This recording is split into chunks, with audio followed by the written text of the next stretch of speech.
Hello, and today we're talking about the Catholic Church and the abuse of power. This after the highly influential Cardinal Reinhard Marx offered his resignation to Pope Francis, citing the catastrophe of sexual abuse by church officials. Meanwhile, shock and grief in Canada after mass graves of indigenous children are discovered at a former Catholic-run school. On To The Point, we ask Catholic Church, power and abuse of power?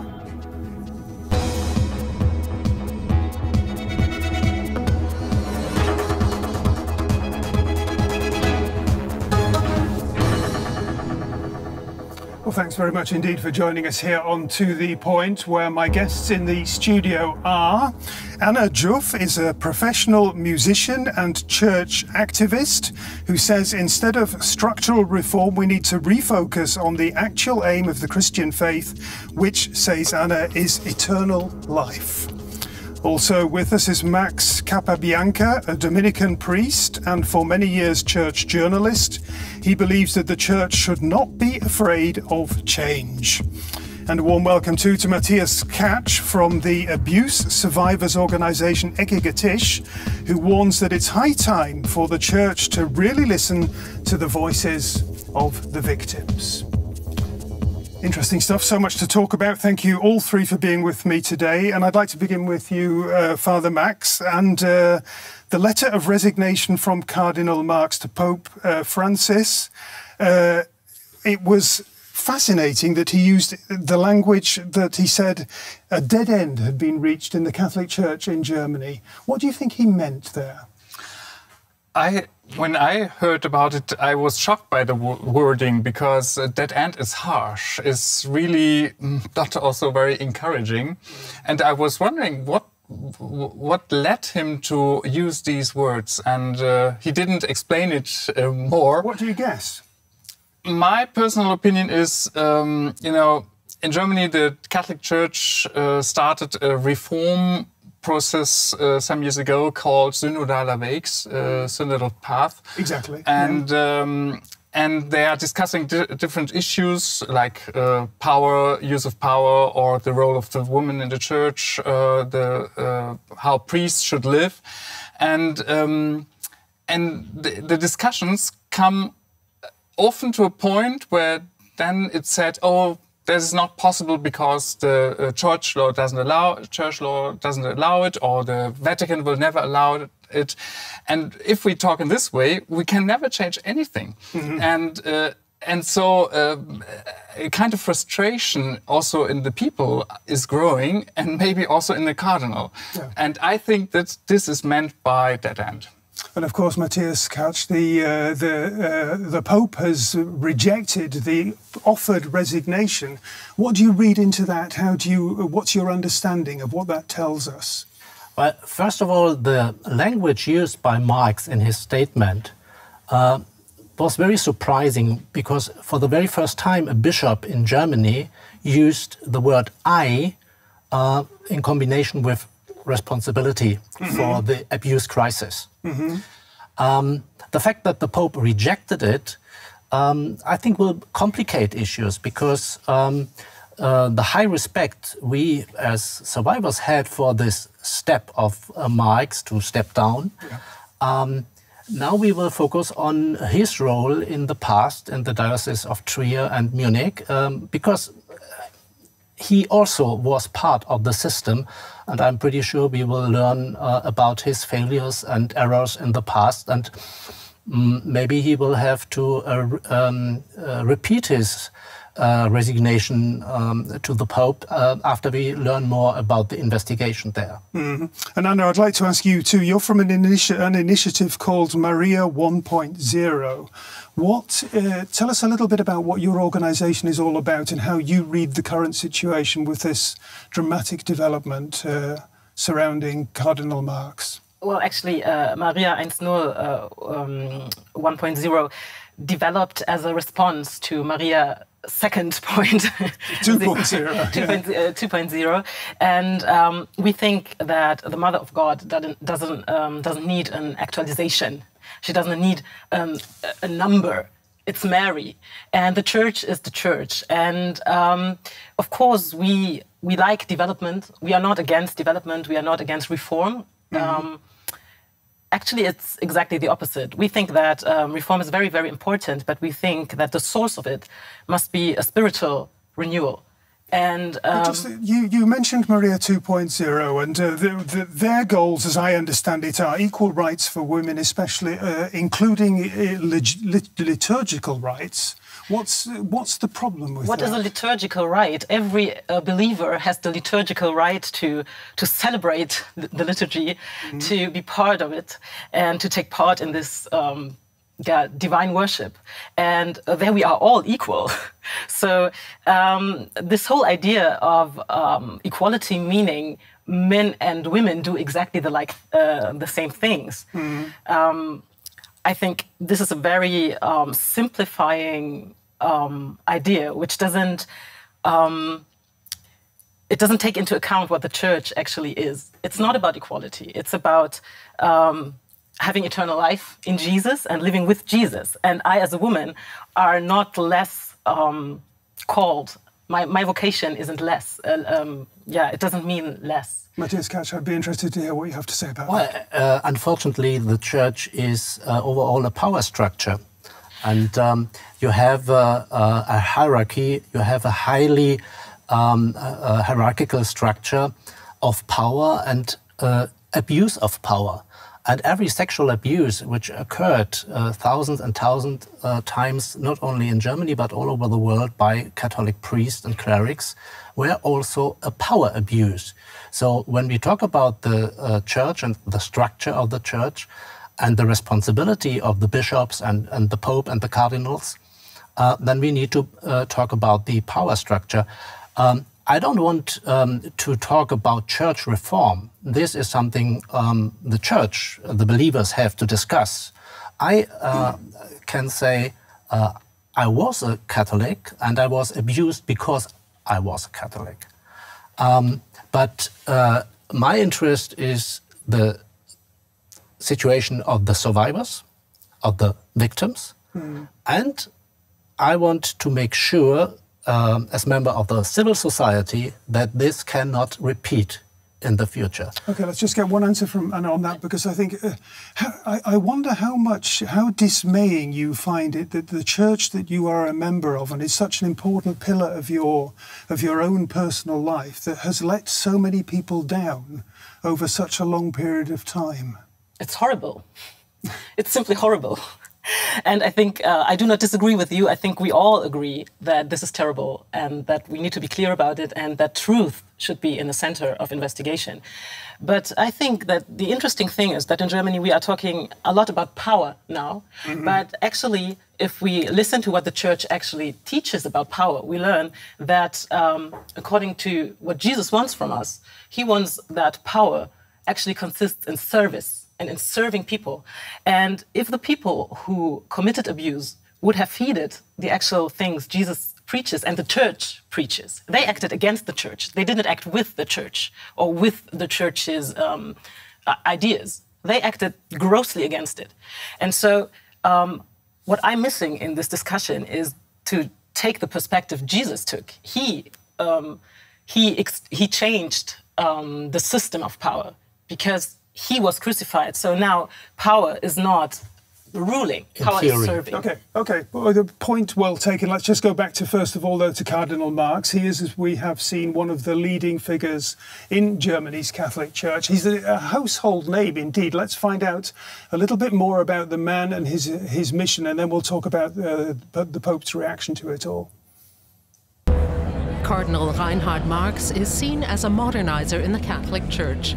He wants more ecumenism, but above all, he wants a thorough clarification of the abuse scandal. Marx has heard the victims and regrets that he himself did not do enough to protect them. According to a study, Catholic clergy in Germany have sexually abused at least 3,677 children since the end of World War II. The number of unreported cases is likely much higher. But clarification has been slow. Marx believes the church is at a dead spot and that there need to be consequences. It's about recognizing on the one hand the failure of individual officials, but also responsibility for the institution itself. Whose job is that? Only the bishop can do it, for the past, for the time before me as well. The archbishop's offer to resign. Does the wrong person have to go?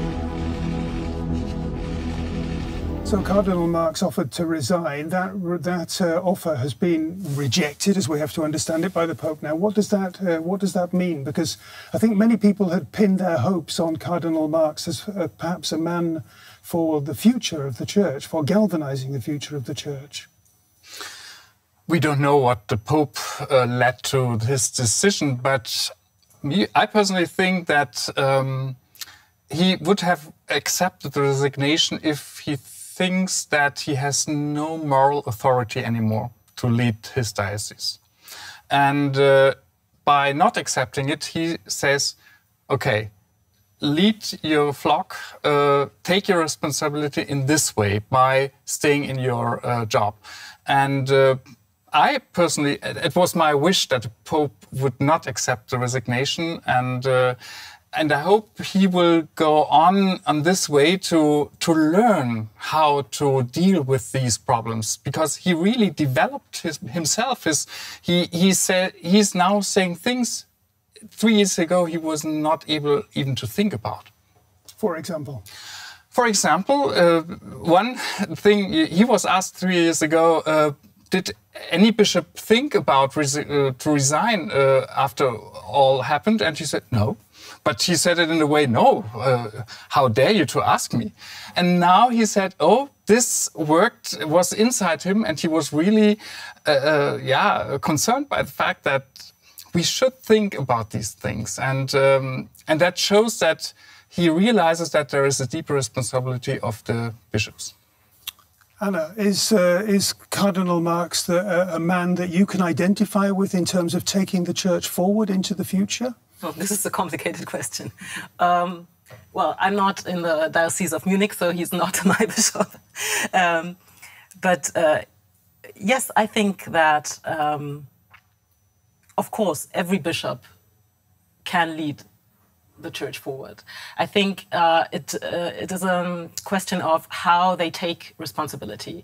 And I actually was disappointed by his decision to offer his resignation. You're sounding just a little bit as though you're very cautious about going there. Do you believe that that the Church can be? Is the Church willing to learn? Is the Church willing to become a listening organisation? Because so many people say it so far hasn't been a listening organisation. Well, I think as I am not a victim or a survivor of any abuse, I'm not the person to ask there. Yeah. I do not know if the Church is listening to those people. I have the impression that she's listening more and more, but I do not know if this is the truth. This is what I perceive. It's and also, well, the Church is not an organisation that is apersonal. It's strictly personal. We always have to deal with persons, with all their abilities and talents, but also with their lack of perspective. We are all weak persons. So I think it simply depends on the bishop. And I think that it was very disappointing that he offered his resignation instead of leading the flock through this difficult time. And also, we do not have the reports from Trier nor from Munich. So, well, he should wait until those we have those reports so that he can really take the responsibility he ought to. Well, we have reclaims from survivors from Trier and also from Munich, and we know that he mishandled cases of child sexual abuse by priests in the past. To what extent we will learn when the reports come out, but I think the difference I see here is I look at the Church as an organization. And from an organizational point of view, I think the dead end is the intention of the Church to deal with the crisis by itself, especially here in Germany, to investigate and to clarify things by itself, and rejecting an external investigation like we had this by royal commissions in Australia, as an example. And this has come to a dead end. because we have more than 1 year now the discussion in Cologne, and the cardinal there is defending himself and his actions with one and another Cardinal Wölki study by lawyers he hired to defend himself. And this is not the way how this crisis can be clarified and investigated, and it should be investigated from outside. But the studies were not internal, and it was 2 studies. So 2 studies actually cleared him of personal guilt, at least. Yeah, but he hired were not his internal. lawyers to look at the file. Yeah, and they criticized him. He paid them, and they criticized others, like the Bishop of Hamburg and other auxiliary bishops in Cologne, but not the Cardinal Wölki, who paid for the study. So he paid for them personally. Let's go somewhere else. The tensions in the discussion are reflected. Let's go now from Germany to Canada, where there is grief and outrage. This after the remains of over 200 young boys and girls were discovered in the grounds of a former Catholic-run residential school for indigenous children in British Columbia. The Catholic residential school in Kamloops, British Columbia, was one of the largest of its kind and was run until 1978. It is not yet known how the children died there. The boarding school's indigenous children were torn from their families in order to Christianize them. According to investigations, violence and sexual abuse by staff was commonplace. As a dad, I can't imagine what it would feel like to have my kids taken away from me. And as Prime Minister, I am appalled by the shameful policy that stole Indigenous children from their communities. Trudeau is demanding an apology from the Catholic Church, but none has been issued to date. Together with the Catholic Church of Canada, I would like to express my sympathy to the people in Canada who are traumatized by the shocking news. Why does the Catholic Church find it so difficult to bear responsibility? And a distressing story, a very, very distressing story. And this difficult question, a suggestive question, why does the Church find it so difficult to bear responsibility? I don't think that you can talk about the Church in terms of responsibility, because it's people who fail. And especially in this case, I think it's outrageous how this case is already, even though we have little facts, is already instrumentalized. Those victims are already instrumentalized to make points against the Church, even though it was the Canadian state who actually implemented those racist policies of taking children from their families, not to Christianize them, to assimilate them to the white population.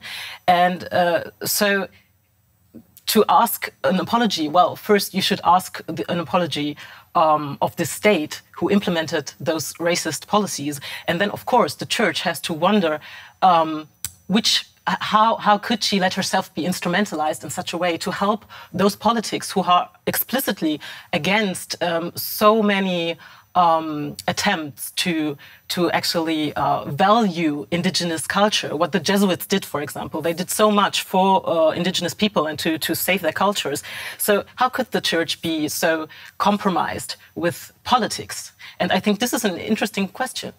It is all about politics too. This is not exclusively about the Church as a spiritual organisation. This is about the Church as an organisation that wields a great deal of power.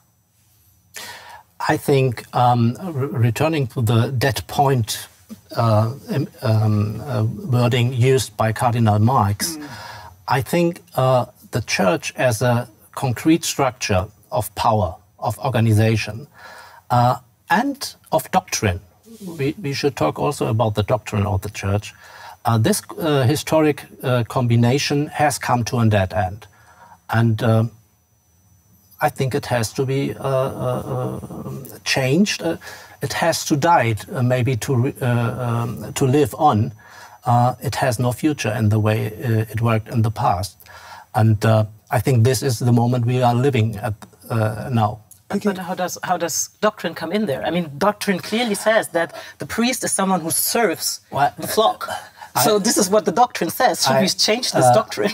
Yeah, I mentioned that I was abused because I was a Catholic, and we have well investigated in Australia, also in Germany, in other royal commissions, that there is a combination between sexual morality, power, the whole thing of the sacrament of reconciliation, the understanding of sinful behavior. All this is doctrine. This is not only organization. And you have a combination of this beliefs and the way how the church acts and the priest acted, and this leads to this catastrophe. So you can't change only the organization, you also have to talk about the doctrine. So the church shouldn't... Let's bring Father Max in, because this week when I was reading up on this story, there was one sentence that kept coming back to me that I found quite remarkable, and it was the observation that in Germany the word God is disappearing. It's a contentious statement, it's a contentious assertion, but it appears possibly to be true. And I think that's a significant backdrop for the discussion we're having here. What do you say, Father Max? Anyway, I don't agree, because even in Berlin, which is considered as an atheistic city, I discover the presence of God in a hidden way everywhere. So, because with my eyes of faith, I can see these presence. But what is changing, and I think that's really important the power of the church is going down. The church in the past has had a structure, an influence, a power, which is now lost, and we have to accept it. But it's positive, because in this way we can focus more on the essence of faith, and it's not about structures, it's not about money, it's not about power. And considering the Canadian case, I also think that's something linked to politics, the past. But I think the church should be the first one to acknowledge their failures. And we should be the champions of acknowledging that we have done something wrong. And I absolutely agree there. But excuse me, I need to disagree with both of you, because what you are painting, the image of the church, is the church you wish to have. I talk about the church I experienced, and still survivors all over the world. And I know the survivor movement in Canada well, because we have been together in Rome 2019 with Cardinal Marx, by the way. The church is still fighting against the survivors when they ask for the truth, when they ask for money, when they ask for help. So the power and the money is still there, and it's used against survivors. Not only in Germany, but all over the world. Ask the people in Poland, in Italy, in Spain. I understand, and I highly respect your vision of a different church for the future, but it's not actually what we are experiencing right now. I think you say you respect this vision, but actually you are saying that it is a vision. But maybe it is just the church as we experience it. And I don't think that you can annihilate our experience against yours. I think this is not the way we should do it, because we are in this church together. Those survivors who remained in the church are in the church together. And I think it's very important not to try to annihilate one perspective against the other. They are both valuable perspectives, and they are true for themselves, because everyone experiences what he experiences. You cannot say, well, I experienced, but what you experience is not your experience, it's a vision. This is not taking each other seriously. Between facts and vision. Yeah, I'm sorry. It's a fact, for example, that church loses power. This is a fact. It's not a vision. And I also agree that it's a good thing, because then we can concentrate on the gospel. And I think that actually what you are demanding is going to develop out from this loss of power. We're running out of time. I'd like to hear your vision in 30 seconds for the church of the future. I believe in a church of the poor, for the poor, a church that strives to do God's will in all things.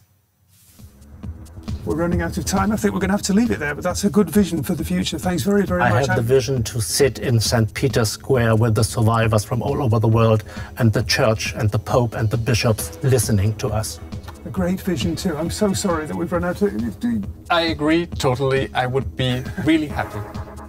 Wonderful stuff. We've been talking about the future of the Catholic Church at a controversial juncture in its history. Thanks very much for being with us here on To The Point. If you've enjoyed the show, come back next time. Bye-bye. Cheers.